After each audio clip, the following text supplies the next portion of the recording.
A heads up tonight for parents of young soccer players. There's been a stunning rise in the number of injuries.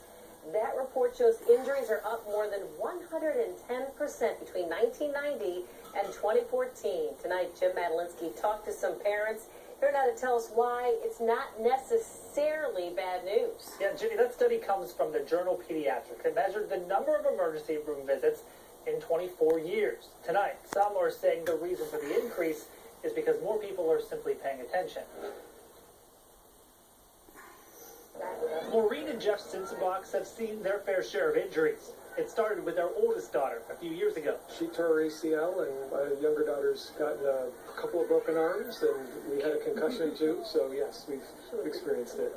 Their younger daughter, Grace, is back on the field for Rush Henrietta. The Sinsenbox family, like most parents, accept injuries are part of the game. I'm always nervous about some of the more aggressive teams that are out there, maybe playing a little more rough than some of the other teams. Those injuries are on the rise, though, when it comes to youth soccer, according to the journal Pediatrics.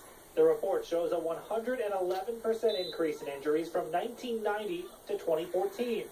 70% of those are in older players, between the ages of 12 and 17. We're certainly aware of injuries that you may not have identified in the past, and head injuries is probably the biggest one. Stewart and others say an emphasis on concussions, as well as other injuries, may be part of what's behind the increase.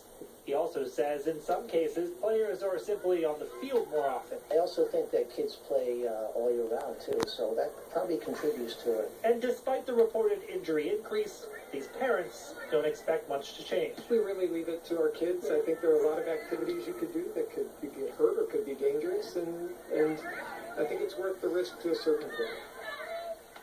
The most common injuries, according to the report, are strains or sprains, followed by fractures. We posted a link to the study at 13wham.com. Jenny?